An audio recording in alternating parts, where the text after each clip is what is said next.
নমস্কার বন্ধুরা, আজ আমি আপনাদের জন্য পাঠ করব সুনীল গঙ্গোপাধ্যায়ের লেখা সেই বিখ্যাত উপন্যাস প্রথম আলো। আজ এই উপন্যাসটির দ্বিতীয় খণ্ডের 10ম পর্ব।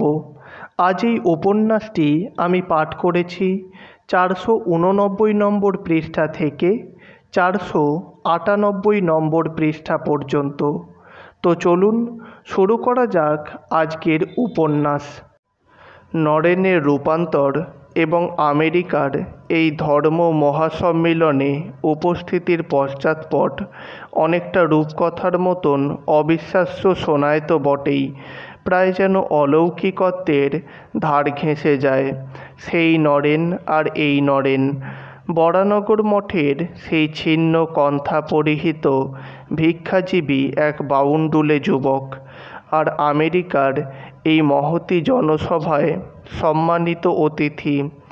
বরানগরের সেই জীর্ণ পোড়ো বাড়ি, সাপখোপ, শেয়ালের উৎপাত, আর প্রতিবেশীদের তর্জন গর্জন। শ্রী রামকৃষ্ণ নেই। মাসের পর মাস 10-12 জন ভক্ত তবু কায়ক্লেশে জড়ামড়ি করে এখানে পড়ে আছে। আত্মীয় স্বজনরা বাড়ি ফিরিয়ে নিয়ে যাবার জন্য টানাটানি করে মাঝে মাঝে, তবু তারা মঠ ছেড়ে যায় না, যদিও তারা নিজেরাও জানে না যে তাদের ভবিষ্যৎ কী। এখানে তারা নানান শাস্ত্র পাঠ করে, কখনো ঘন্টার পর ঘন্টা কীর্তন গানে মেতে থাকে, রাত জেগে হই হুল্লোড় করে। কিন্তু এইভাবেই কি দিন কাটবে? গৃহী ভক্তরা অর্থ সাহায্য করে, আবার সংসারের নানান কাজের ব্যস্ততায় মাঝে মাঝে ভুলেও যায়। তখন এরা ভিক্ষা করতে বাধ্য হয়। সেই ভিক্ষার পাক হয় বটে, কিন্তু থালা বাসন কিছুই নেই। একদিন কলাপাতা কাটতে যাওয়ায় বাগানের মালির কাছে গালাগালি খেতে হয়েছিল বলে এখন ভেঙে আনতে হয় বড় বড় মানকচুর পাতা। সেই পাতায় ঢালা হয় সবটা ভাত, তার সঙ্গে শুধু লঙ্কার ঝোল। সবাই একসঙ্গে গোল হয়ে বসে সেই ভাত খায়, আর ঝোল তুলে তুলে খায়। এতে কৃচ্ছ সাধন হচ্ছে বটে, কিন্তু এর পরিণাম কি? শরীরগুলো শুকিয়ে যাচ্ছে, এরপর রোগ ব্যাধি, তারপর মৃত্যু। সবাই বলা বলি করছে, এই ছেলের দল নিতান্ত পাগলামিতে মেতেছে। বরানগরের ওই মঠ টিকিয়ে রাখার আর দরকার নেই, যে যার ঘরে ফিরে যাক না। ক্রমে দল ভাঙতে লাগলো। নৈরাশ্যে নয়, গৃহীদের উপদেশে নয়, আত্মীয় স্বজনের অনুরোধ কান্নাকাটিতে নয়, আহার শয়নের কষ্টের জন্যেও নয়, নিছক একঘেয়েমির কারণে এক একজন মঠ ছেড়ে চলে যেতে লাগলো। বাড়ি ফিরল না, বেরিয়ে পড়ল তীর্থযাত্রায়। নরেনের পারিবারিক সংকট খুব তীব্র। আত্মীয় স্বজনের সঙ্গে মামলা মোকদ্দমা চলছে তো চলছেই। মাঝে মাঝে সে দিনের বেলা বাড়ি যায়, মামলা তদারকি করে রাত্রিরে মঠে ফিরে আসে। মায়ের কষ্ট সে দেখতে পারে না, মাকে সে সব রকম সাহায্য করতে চায়, কিন্তু এ কথাও সে জানিয়ে দিয়েছে যে সে আর কখনো গৃহী হবে না। ঘর তার জন্য নয়। সাপ আর সন্ন্যাসীর কোনো নিজস্ব বাসা থাকে না, নিক্ষিপ্ত তীর আর ফেরে না। এক সন্ধেবেলা নরেন কলকাতা থেকে বরানগরের মঠে ফিরে এসে শুনল যে এক গুরুভাই সারদা গোপনে মঠ ছেড়ে কোথায় যেন চলে গেছে। শুনেই খুব উতলা বোধ করল নরেন। সারদার বয়স বেশ কম, প্রায় বালক বলা যায়। সে একা একা কোথায় যাবে, কি বিপদে পড়বে কে জানে। কিছুক্ষণ পরে সারদার একটা চিঠি পাওয়া গেল নরেনকে লেখা। সে লিখেছে যে পায়ে হেঁটে বৃন্দাবন যাবার অভিপ্রায়ে সে বেরিয়ে পড়েছে। ইদানিং সে স্বপ্ন দেখে ভয় পাচ্ছিল। স্বপ্নে সে মা বাবা আর বাড়ির লোকজনদের দেখতে পায়, তারা যেন হাতছানি দেয়। এ তো মায়ার হাতছানি। এর মধ্যে দুবার সে বাড়িতে ছুটে চলেও গিয়েছিল।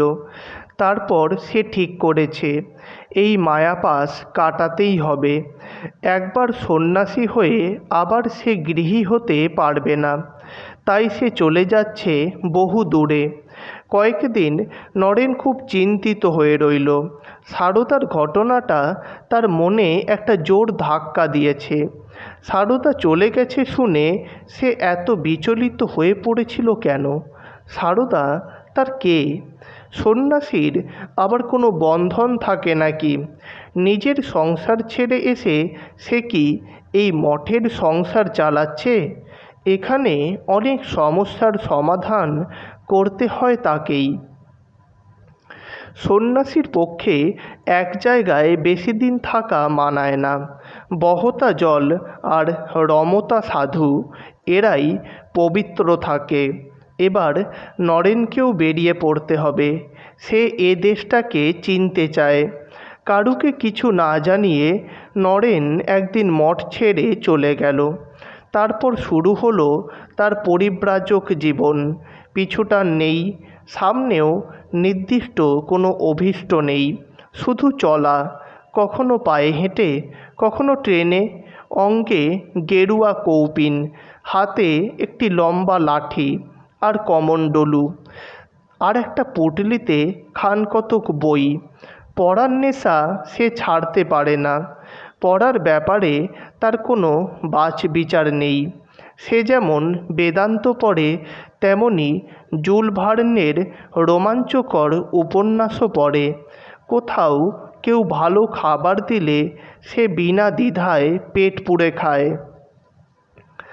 আবার কোনো দিন এক মুঠো ছাতু জুটলে তাই সই। পয়সার কোনো বালাই নেই। কেউ ট্রেনের টিকিট কেটে দিলে সে ট্রেনে চাপে, সেই রকম কেউ না দিলে সে হাঁটে। কিছুর জন্য ব্যস্ততা তো তার নেই। নরেন কাশীর বিশ্বনাথ মন্দির যেমন দেখতে যায়, তেমনি সে আগ্রার তাজমহলও দেখতে যায়। গাজীপুরের পওহারি বাবার মতন তপক্লিষ্ট সাধুর কাছে যেমন সে গিয়ে পড়ে থাকে, তেমনি বারাণসীতে পণ্ডিতপ্রবর ভূদেব মুখোপাধ্যায়ের সঙ্গেও তর্কে মাতে। ভক্তির জন্য সে জ্ঞানকে ছাড়েনি, আবার জ্ঞানের জন্য সে সৌন্দর্যবোধও বিসর্জন দেয়নি।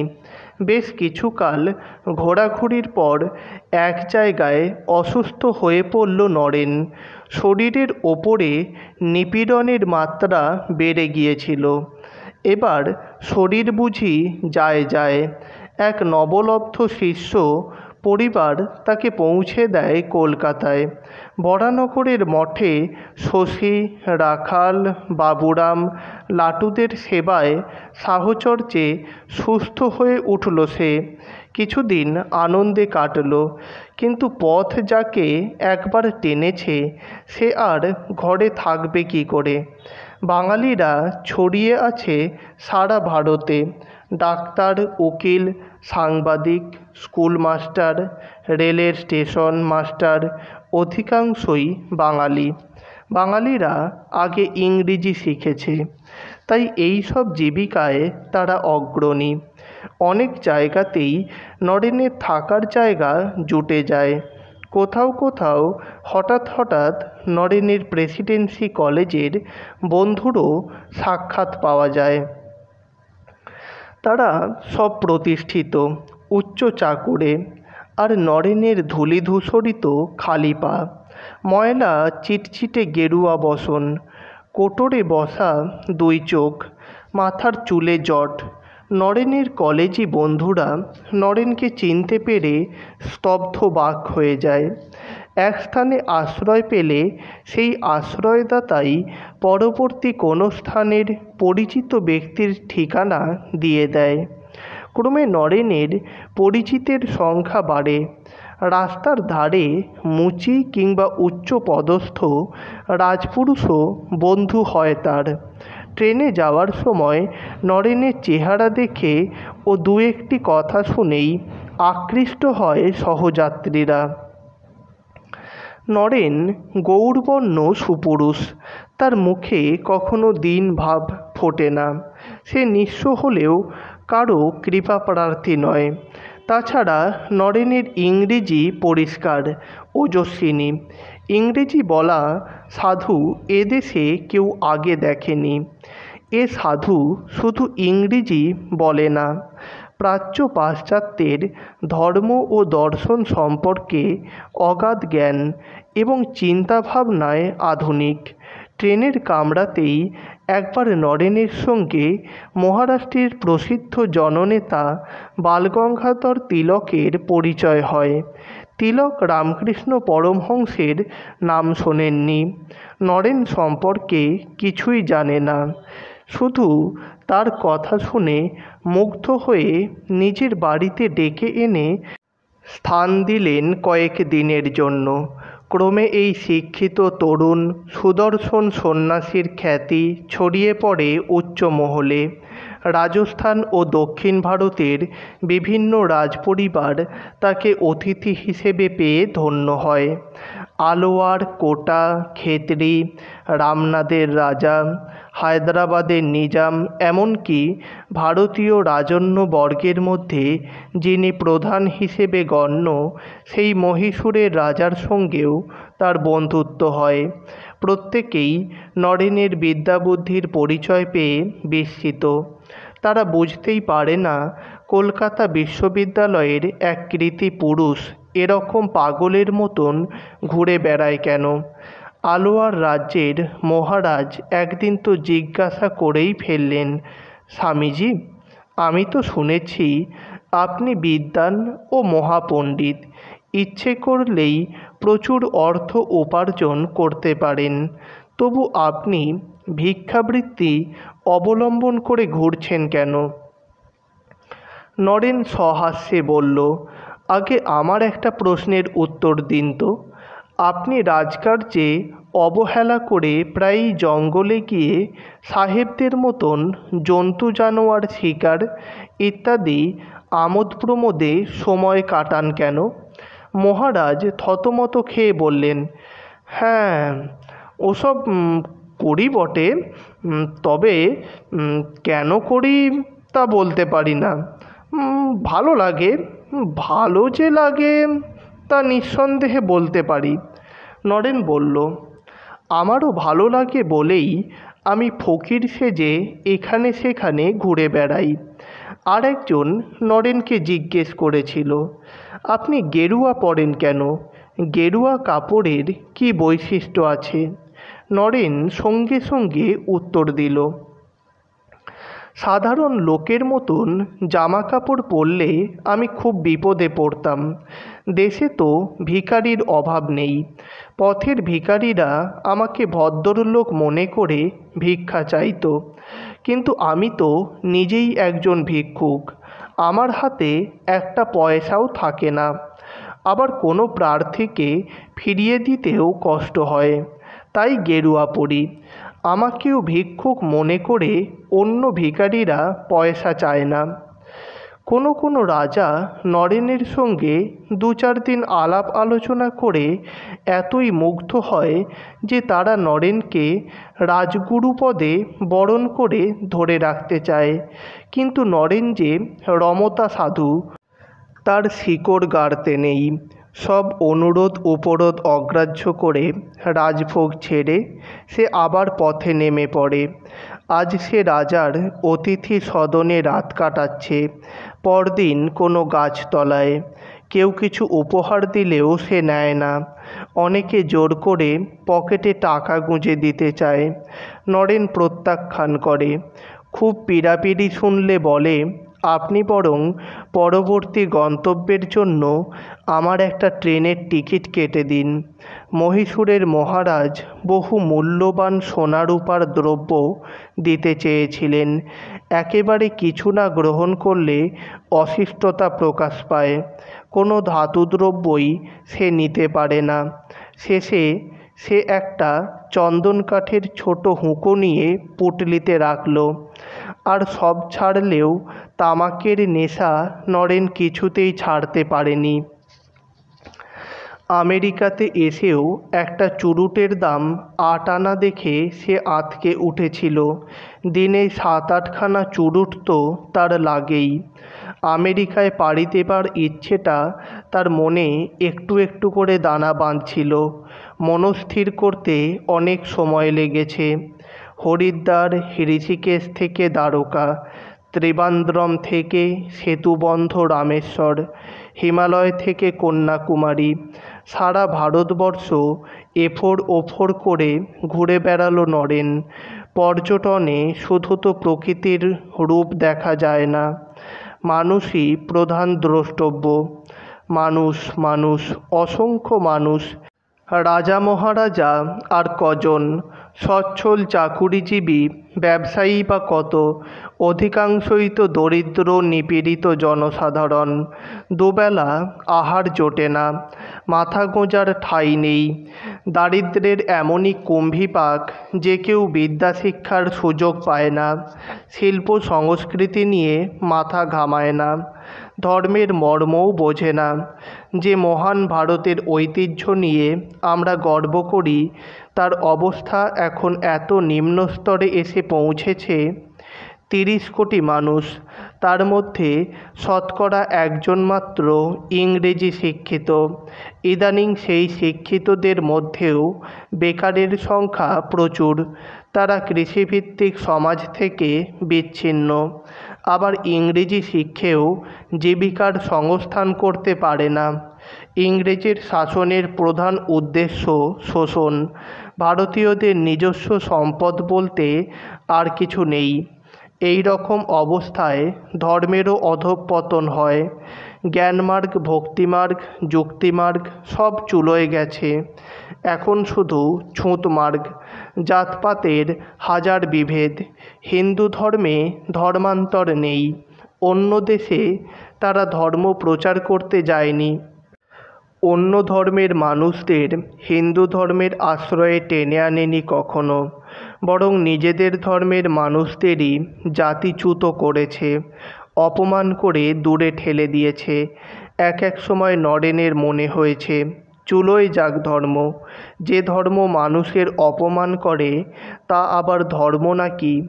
দেশের দারিদ্র্য দূর করা, অসহায় মানুষের সেবা করাই তো এখন প্রকৃত ধর্ম। বরানগর মঠ ছাড়বার 4 বছর পর নরেন সারা ভারত পরিভ্রমণ করে কন্যাকুমারীর এক শিলাতটে বসল। সামনে বিশাল নীল জলধি, পিছনে সমগ্র ভারতবর্ষ। সে একা একা বসে কাঁদল কিছুক্ষণ। এরপর সে কী করবে? বেদান্ত চর্চা আর জপ তপ করে কাটিয়ে দেবে বাকি জীবন। তার মনে পড়েছে অগণিত ক্ষুধার্ত মানুষের মুখ। সারা দেশ রসাতলে যাক, শুধু নিজের আত্মিক উন্নতি হলেই হলো, এই তো ভেবে এসেছে এতকাল সন্ন্যাসীরা। কিন্তু এই ধর্মচর্যা তো নিতান্ত স্বার্থপরতারই নামান্তর। তার গুরু রামকৃষ্ণ পরমহংসও বারবার বলেছেন, খালি পেটে ধর্ম হয় না, মোটা ভাত মোটা কাপড়ের বন্দোবস্ত চাই। সমুদ্রে নেমে সাঁতার দিতে লাগলো নরেন। অদূরে একটা পাথরের ঢিবি জেগে আছে সমুদ্রের বুকে।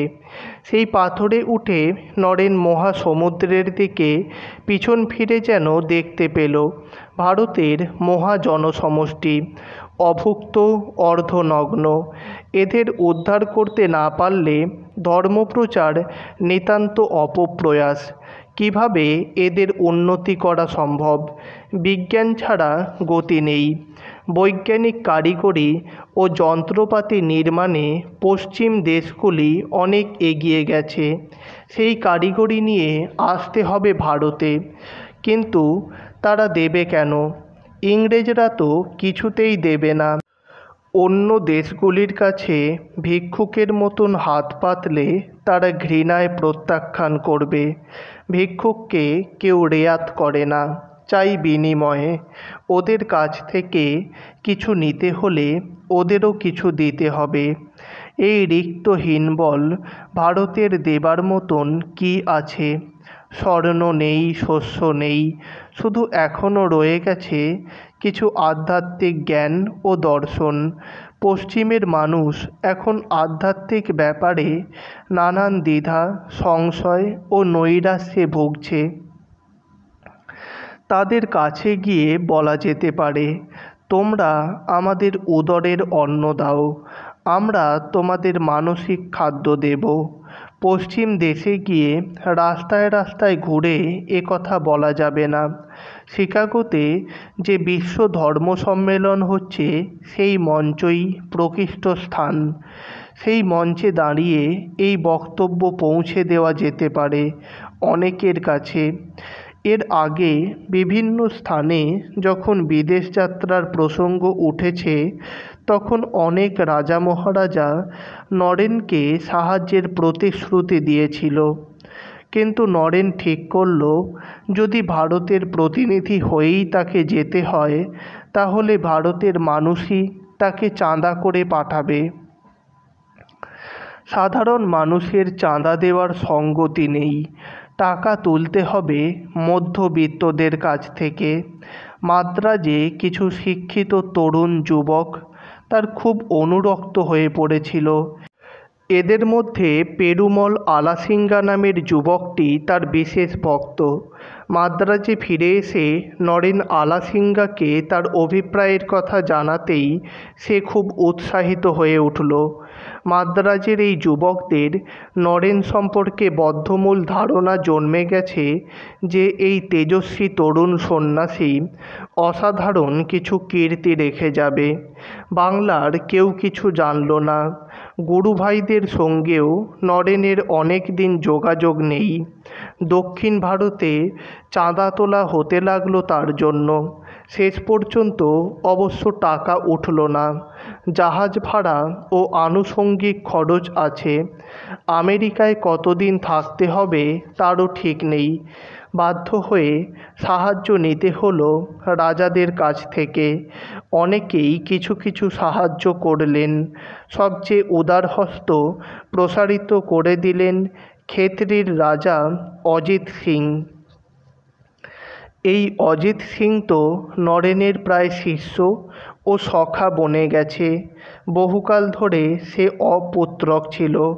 নরেনের আশীর্বাদের তার একটি উত্তরাধিকারী জন্মেছে, এজন্য তার কৃতজ্ঞতার শেষ নেই।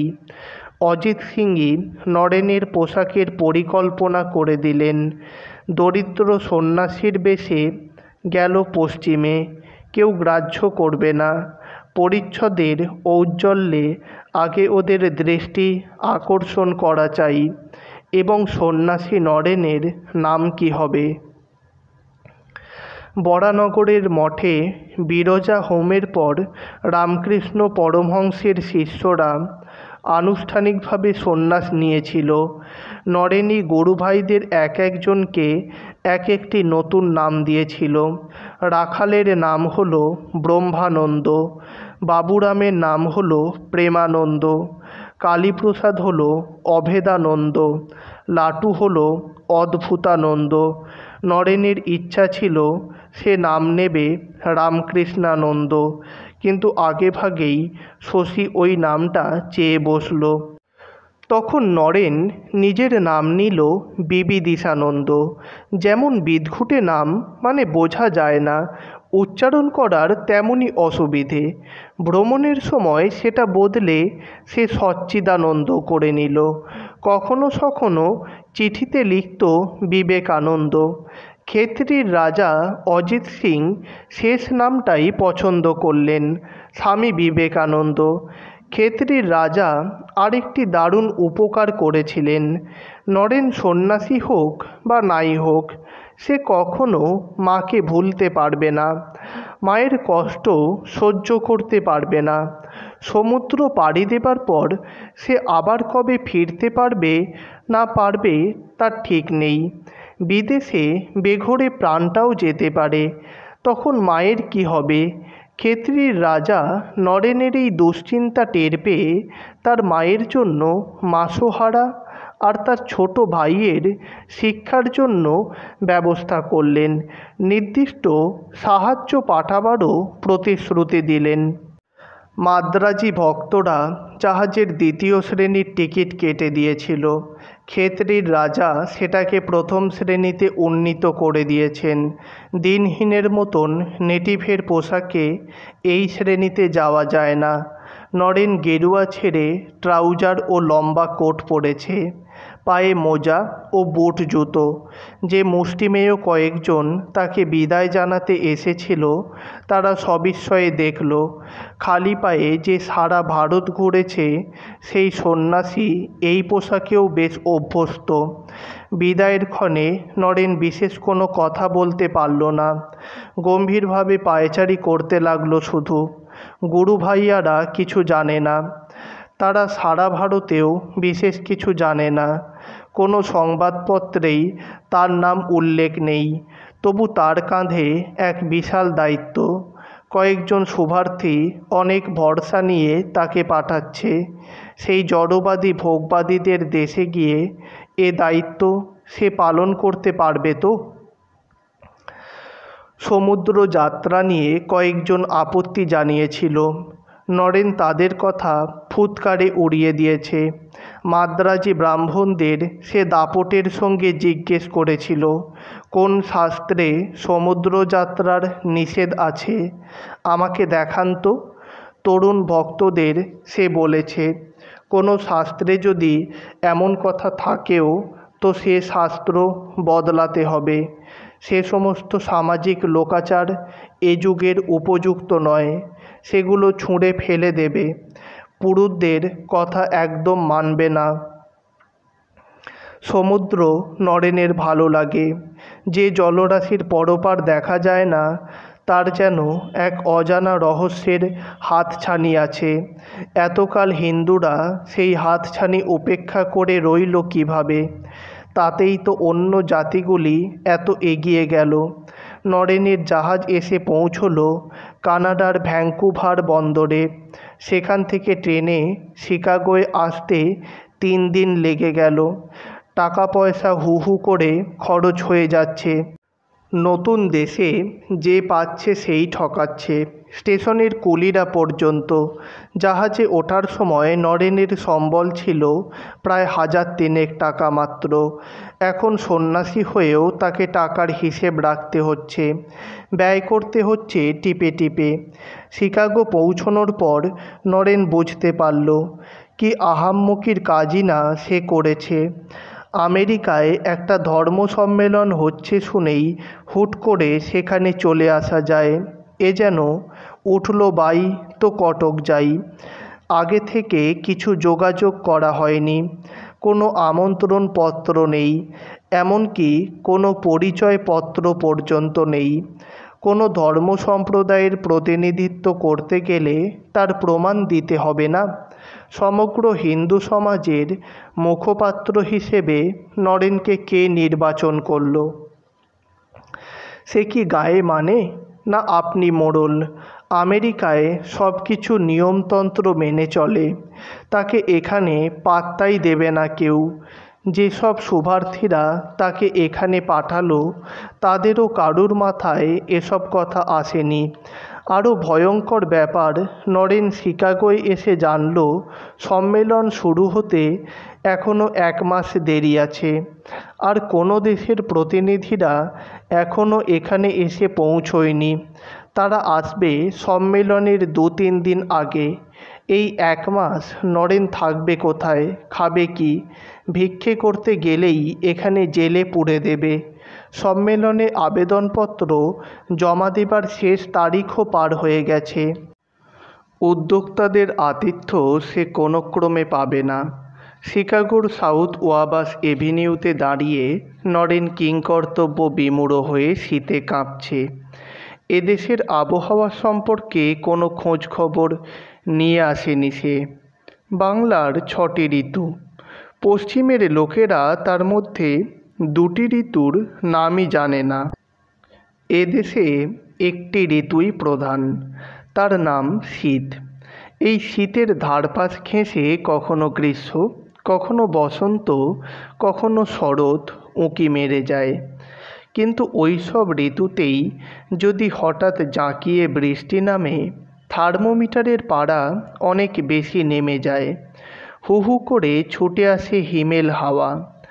নরেন কোনো গরম জামা কাপড় আনেনি। অচেনা দেশ, একটি মানুষও চেনা নেই। সঙ্গে যা টাকা আছে তাতে দেশে ফেরার জাহাজ ভাড়াও কুলোবে না। অসহায় অবস্থায় দাঁড়িয়ে আছে 30 বৎসর বয়স্ক এক যুবক। রাস্তার লোক ফিরে ফিরে তাকাচ্ছে। তারা কেউই আগে কোনো ভারতীয় দেখেনি। এই কিম্ভূত কিমাকার পোশাক পরা মানুষটি যেন অন্য গ্রহের প্রাণী। আস্তে আস্তে তাকে ঘিরে জুটে গেল একদল বালক ও কিশোর। তারা অদ্ভুত স্বরে চেঁচিয়ে চেঁচিয়ে কি বলছে তা বোঝা যায় না। চারিদিকে ঘুরে ঘুরে হাততালি দিয়ে নাচতে লাগলো তারা। তাতেও নরেনের কোনো প্রতিক্রিয়া হচ্ছে না দেখে তারা রাস্তা থেকে ইট কুড়িয়ে কুড়িয়ে ছুঁড়ে মারতে লাগলো। এই হয়েছে আর এক জ্বালা। রাজা অজিত সিং খুব ভালোবেসে নরেনের জন্য এই গাঢ় কমলা রঙের রেশমি পোশাক তৈরি করে দিয়েছে, যাতে সকলের দৃষ্টি আকৃষ্ট হয়। জাহাজ থেকে নামার পর নরেন ট্রাউজার্স কোট বদল করে এই ভারতীয় পোশাক পরে নিয়েছিল। দৃষ্টি আকৃষ্ট হচ্ছে ঠিকই, ফলটা হচ্ছে বিপরীত। বয়স্ক লোকেরা শুধু বক্র দৃষ্টিতে তাকায়। বাচ্চারা সহ্য করতেই পারে না, ঢিল মারে। মালপত্র তুলে নিয়ে দ্রুত হাঁটতে লাগলো নরেন। বাচ্চারা পেছন পেছন তাড়া করে এলো, যেন পাগল তাড়াচ্ছে। শেষ পর্যন্ত ছুটতে হলো নরেনকে।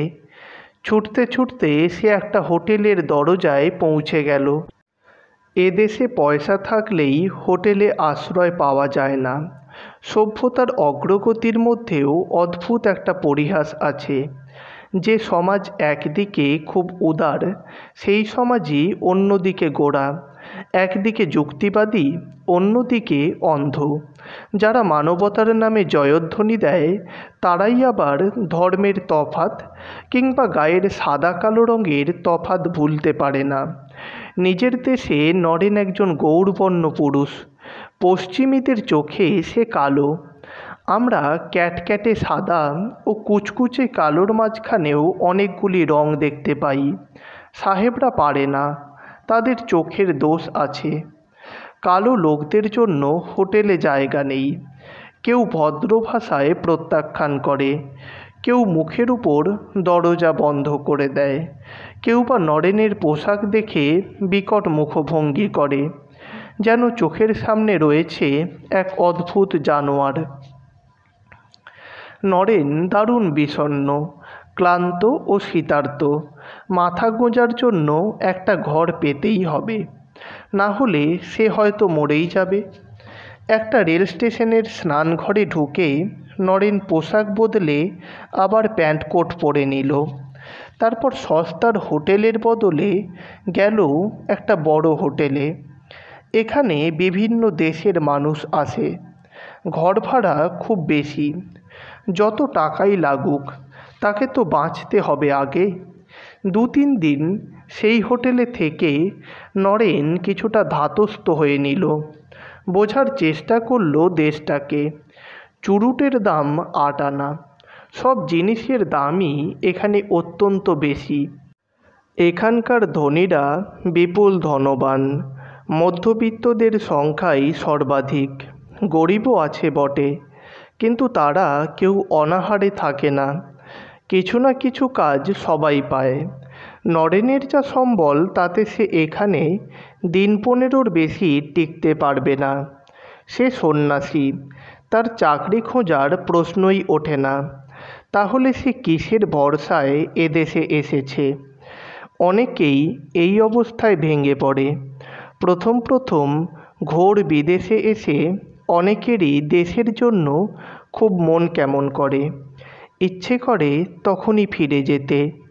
সহায় সম্বল না থাকলে অন্য যে কেউ যে কোনো উপায়ে ফেরার জন্য জাহাজ খাটায় ধর্ণা দিত। কিন্তু নরেন যে সে ধাতুতে গড়া নয়। তার প্রধান সম্বল আত্মবিশ্বাস, জেদ। গোয়ার তুমি এতদূর এসে সে পরাজিত হয়ে ফিরে যাবে? ধর্ম সম্মেলনে জায়গা পাওয়া যাবে না? তাতে কি হয়েছে? অন্যভাবেও তো আমেরিকানদের কাছে তার বক্তব্য পৌঁছে দেবার চেষ্টা করা যায়। কোনো ক্রমে দাঁতে দাঁত চেপে কয়েক মাস এখানে টিকে থাকতে পারলে একটা কিছু উপায় বার করা যাবে। আলাসিঙ্গাকে চিঠি লিখলে সে আরও কিছু টাকা চাঁদা তুলে পাঠাতে পারবে না? অজিত সিংকেও অগত্যা লিখতেই হবে। নরেন একা একা ঘুরে বেড়ায়। বিশ্ব শিল্পমেলার প্রদর্শনী এক এলাহি ব্যাপার, 10 দিনেও দেখে শেষ করা যাবে না। আমেরিকায় সব কিছুই বিরাট বিরাট। রাস্তাগুলি অত্যন্ত চওড়া, মস্ত মস্ত সব বাড়ি। শিল্পমেলাও তো বিশাল হবেই।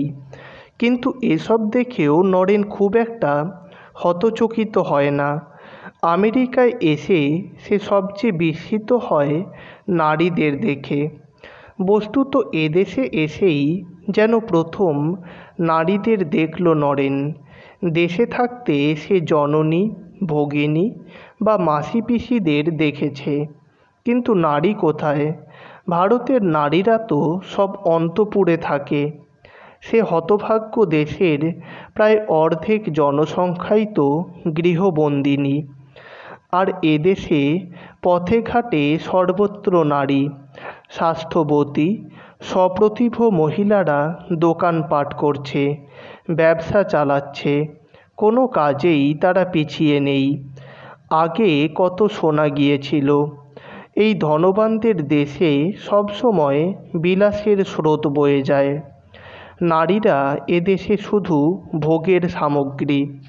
কিন্তু ভোগবিলাসের স্রোত সবসময় ভেসে থাকলে এ দেশটার এত উন্নতি হলো কী করে? কিছু কিছু লাস্যময়ী রমণী যে নেই তা নয়, কিন্তু অধিকাংশ নারী স্বাবলম্বিনী, নম্র, ভদ্র, যে কোনো দায়িত্ব নিতে প্রস্তুত। এই বিশাল নারী বাহিনী যেন দেশটাকে এগিয়ে নিয়ে চলেছে। এ দৃশ্য অভূতপূর্ব। এই অভিজ্ঞতা অপার বিস্ময়কর। সেই রকম একজন নারী নরেনের ভাগ্যের চাকা ঘুরিয়ে দিল। কয়েকদিন পর হোটেল ছেড়ে দিয়ে নরেন চেপে বসল বস্টনগামী ট্রেনে। সে শুনেছে শিকাগোর তুলনায় বস্টনে থাকার খরচ কম। লালুভাই নামে এক ভারতীয় তার সহযাত্রী, তার সঙ্গে গল্প গুজব করছে। এক কোণ থেকে একজন মাঝবয়সী মহিলা উঠে এসে সামনে দাঁড়ালেন। ভুরু তুলে জিজ্ঞেস করলেন, মাপ করবেন ভদ্র মহোদয়রা, আপনারা কোন দেশের লোক? নরেন বলল, আমরা ভারতীয়। মহিলাটি আরও অবাক হয়ে বললেন, ভারতীয়রা ইংরেজিতে কথা বলে? তারা এত ভালো ইংরেজি জানে? প্রবাসে বিভিন্ন প্রদেশের ভারতীয় পরস্পরের সঙ্গে ইংরেজিতে কথা বলতেই বাধ্য হয়, তাছাড়া উপায় নেই। নরেন হেসে বলল, আমরা সংস্কৃত ভাষাতেও কথা বলতে পারি, কিন্তু তা তো আপনি বুঝবেন না। সংস্কৃত ভাষার নাম শুনেছেন? সংস্কৃত ভাষা কিন্তু ইংরেজি ভাষার মাসি কিংবা দিদিমার মতন এক আত্মীয়া। মহিলার নাম ক্যাথরিন এবট স্যানবর্ন। তিনি বেশ ধনবতী। আবার ভালো মতন লেখাপড়াও জানেন। কথায় কথায় তার সঙ্গে ভাব জমে গেল। বস্টনে নামবার সময় তিনি নরেনকে বললেন, আপনি এখানে হোটেল খুঁজবেন কেন? আমার সঙ্গে চলুন না। আমার একটা ফার্ম হাউস আছে, সেখানে স্বচ্ছন্দে থাকতে পারবেন। আমার বন্ধুবান্ধবরা কেউ কখনো ভারতীয় দেখেনি। আপনার সঙ্গে আলাপ করলে খুশি হবে। নরেনের আপত্তি করার কোনো প্রশ্নই নেই। তার তো হোটেল খরচ বেঁচে গেল। টাকা বাঁচানোই তার প্রধান চিন্তা। ক্যাথরিনের গোলাবাড়িটি যেমন খুব বড়, তার পরিচিতদের সংখ্যাও অনেক। তারা দলে দলে ছুটে আসে এক ভারতীয়কে দেখতে। ক্যাথরিনের অনুরোধে নরেনকে মাথায় পাগড়ি ও আলখাল্লা পরে বসতে হয়। স্থানীয় আমেরিকানদের চোখে সে যেন এক চিড়িয়াখানার প্রাণী। বিনা পয়সায় খাওয়া থাকা নরেন মেনে নেয়, কিন্তু এই প্রাণীটি আবার কথা বলে, তাও ইংরেজিতে, এবং সে মিনমিন করে ভিক্ষেও চায় না। অনেক মজার কথা বলে। এক এক সময় আমেরিকানদের সম্পর্কে কড়া কথা বলতেও ছাড়ে না। ক্যাথরিনের বন্ধুরা অবশ্য সবাই নিছক অজ্ঞ কৌতূহলী নয়, তাদের মধ্যে কিছু শিক্ষিত ব্যক্তিও আছে। তারা দেখল এই অদ্ভুত লোকটা বাইবেল পড়েছে, অনেক বই পড়েছে, তাদের কারুর চেয়ে অনেক বেশি জ্ঞানী। ক্রমে নরেনের ভূমিকা বদল হয়। কৌতূহলের বদলে সে অনেকের শ্রদ্ধা আকর্ষণ করে। তখন বিভিন্ন জায়গায় তার বক্তৃতার ব্যবস্থা হয়। মহিলারাই বেশি উৎসাহী। বিভিন্ন মহিলা ক্লাব থেকে তার ডাক পড়ে। কিছু কিছু খ্যাতি ছড়াতে থাকে এই ব্রাহ্মণ সন্ন্যাসীর। এই সূত্রেই পরিচিত হয় হেনরি রাইটের সঙ্গে। তিনি হার্ভার্ড বিশ্ববিদ্যালয়ে গ্রিক ভাষার অধ্যাপক, প্রাচ্য দর্শন বিষয়ে আগ্রহী। তিনিও নরেনকে নিয়ে নিজের বাড়িতে রাখলেন কয়েকদিন, এবং নরেনের বিদ্যাবত্তার পরিচয় পেয়ে দারুণ শ্রদ্ধান্বিত হয়ে পড়লেন। আচার ব্যবহারেও এই সন্ন্যাসী সম্পূর্ণরূপে সংস্কারমুক্ত।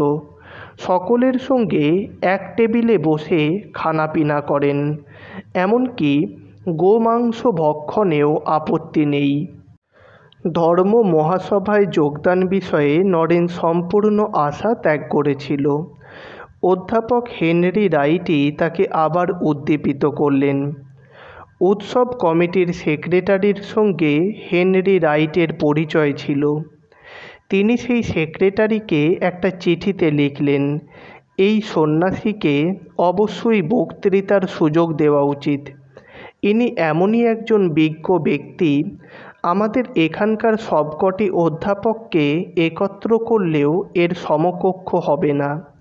প্রায় অলৌকিক যোগাযোগ বলতে গেলে। অধ্যাপক হেনরি রাইট নরেনের পরিচয়পত্র লিখে দিলেন।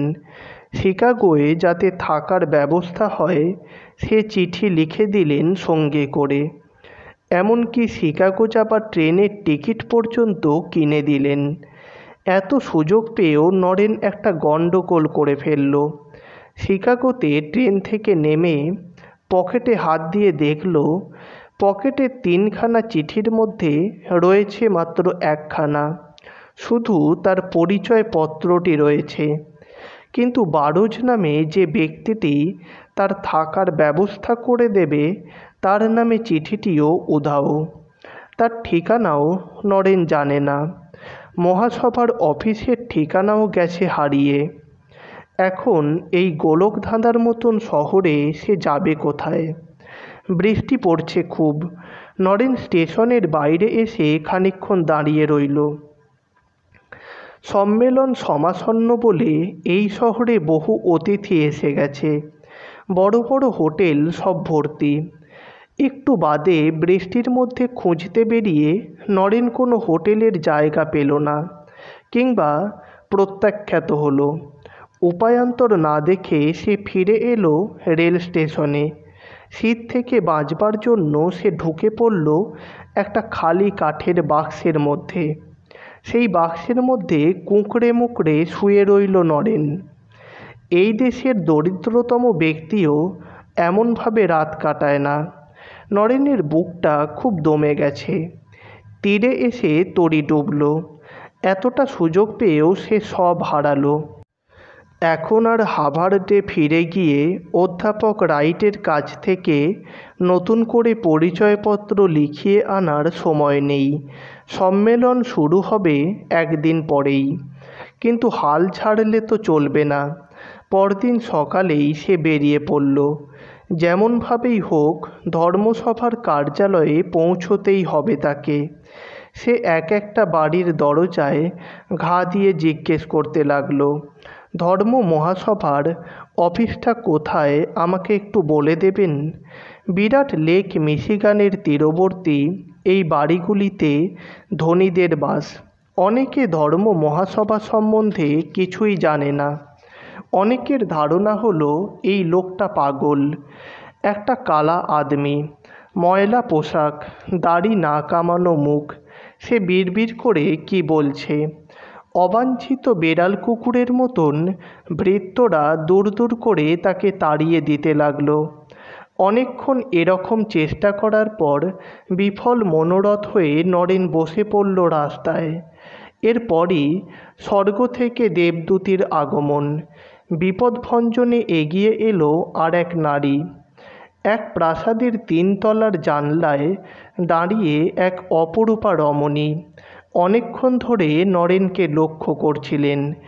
একসময় তিনি নিচে নেমে দরজা খুলে বেরিয়ে এলেন রাজপথে।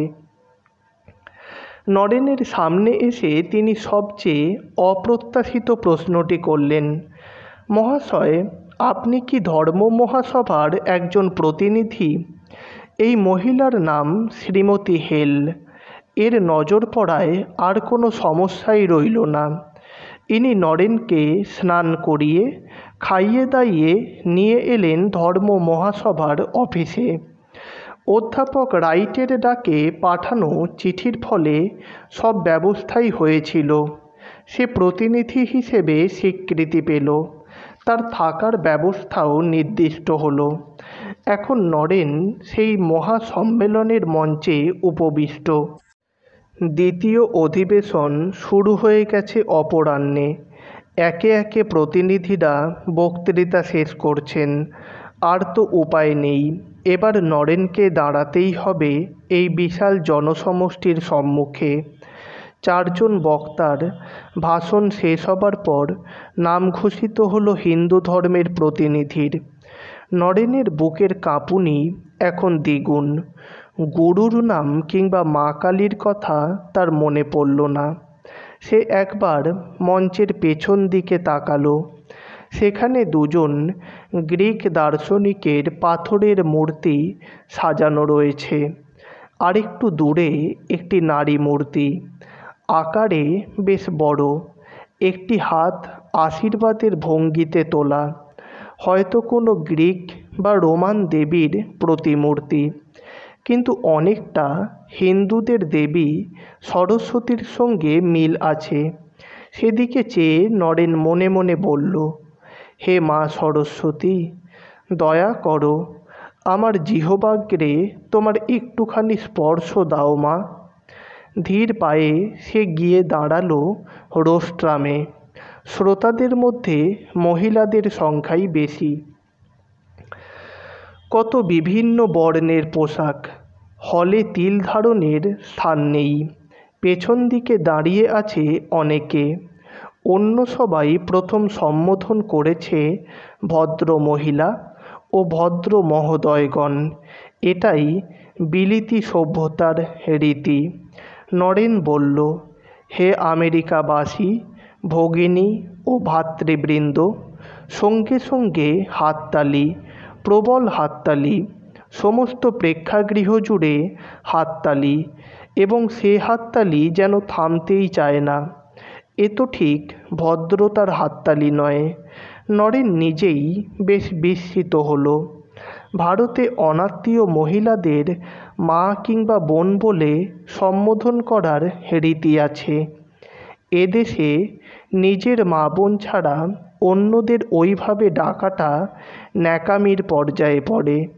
ভারতে পুরুষে পুরুষে ভাই সম্বোধন খুব স্বাভাবিক, আর এদেশে পারিবারিক বন্ধন শিথিল।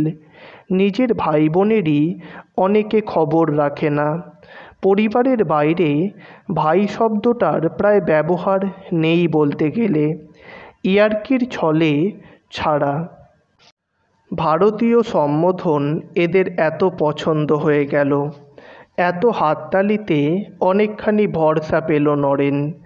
এরপর সে জোরালো গলায় বলতে লাগলো, পৃথিবীর মধ্যে সবচেয়ে প্রাচীন সন্ন্যাসী সমাজের পক্ষ থেকে আমি আপনাদেরকে ধন্যবাদ জানাতে এসেছি। আমরা শুধু সকল ধর্মকেই সহ্য করি না, আমরা সকল ধর্মকেই সত্য বলে মনে করি। বিভিন্ন নদীর বিভিন্ন উৎস, কিন্তু সব নদী সাগরে মেশে। তেমনি যত ধর্মমত, যত রকম বিশ্বাস, সকলের মূলে একই ভগবান। আজ এই সম্মেলনের শুরুতে যে ঘণ্টাধ্বনি হয়েছিল, তাতেই যেন একই লক্ষ্যের দিকে অগ্রগামী বিভিন্ন মতবাদের রেষারেষির অবসান ঘোষিত হলো। সময় নির্দিষ্ট। নরেন বক্তৃতা দীর্ঘ করল না। শেষ হতে না হতেই সে কি তুমুল হর্ষধ্বনি, যেন মহাসমুদ্রের কলরোল। মঞ্চে উপবিষ্ট অন্যান্য বক্তাদের মুখ ধূসর হয়ে গেল। এত অভিনন্দন তো আর কারুর ভাগ্যে জোটেনি। নরেনের বক্তৃতার ভাষা বা বিষয়বস্তু খুব যে অভিনব বা চমকপ্রদ তা কিন্তু নয়। ব্যবহারিকভাবে না মানলেও প্রত্যেক ধর্মের প্রবক্তারাই এক এক সময় উদার ভাব দেখিয়ে অন্য ধর্মের প্রতি সহিষ্ণুতার কথা ঘোষণা করেন। সকাল থেকে প্রত্যেক বক্তার কণ্ঠেই বিশ্ব ভ্রাতৃত্বের কথা ধ্বনিত হয়েছে। তাহলে নরেন এমন নতুন কি বলল? নরেনের চেহারা বা পোশাকের ঔজ্জ্বল্য দেখেই সবাই মুগ্ধ হয়েছে। আমেরিকান শ্রোতাদের এতটা ছেলে মানুষ মনে করাও ভুল। অন্য বক্তারা পাঠ করেছেন লিখিত বক্তৃতা, তা কিছুটা ক্লান্তিকর হয়। ভাষার কারিকুরিতে সব বোঝা যায় না, বক্তার মুখ দেখা যায় না। নরেন যে আগে থেকে লিখে টিখে তৈরি হয়ে আসেনি, সেটাও যেন তার পক্ষে শাপে বর হয়েছে। সে সোজাসুজি শ্রোতাদের দিকে তাকিয়ে তার বিশ্বাসের কথা উচ্চারণ করেছে সরল আন্তরিক ভাষায়। তার বক্তব্যের আড়ালেও এমন কিছু ছিল যা স্পর্শ করেছে সকলের মন। যেন এই তেজস্বী যুবকটি নিছক তত্ত্বকথা শোনাতে আসেনি, মানুষে মানুষে মিলন ঘটানোর দায়িত্ব সে নিজেই নিয়েছে। তার বিশ্বাসের জোরেই ভালোবাসার প্রতিষ্ঠা ঘটাবে, যেন সে এক নতুন অবতার। নরেন জয়ী হয়েছে। এতগুলি মানুষের হৃদয় হরণ করেছে সে। এই মুহূর্ত থেকে নরেন মুছে গেল। সে এখন স্বামী বিবেকানন্দ। এই নামেই বিশ্বের বহু লোক তাকে চিনবে। শুধু হর্ষধ্বনিতেই শেষ হলো না। শত শত শ্রোতা চেয়ার বেঞ্চি টপকিয়ে ছুটে এলো তার দিকে। মহিলারাই অগ্রবর্তী হয়ে স্বামী বিবেকানন্দকে ঘিরে ধরল, তাকে একটু স্পর্শ করার জন্য। উৎসবের একজন কর্তা ব্যক্তি সেদিকে তাকিয়ে অস্ফুট স্বরে বললেন, ও বলেছে খুবই ভালো, কিন্তু এরপরেও যদি ছোকরা মাথার ঠিক রাখতে না পারে, তাহলে বুঝবো ওর এলেম আছে। তো বন্ধুরা, আজ এ পর্যন্তই। পরের দিন নতুন কোনো পর্ব, নতুন কোনো গল্প, নতুন কোনো উপন্যাস, নতুন কোনো প্রবন্ধ নিয়ে হাজির হব আপনাদের কাছে।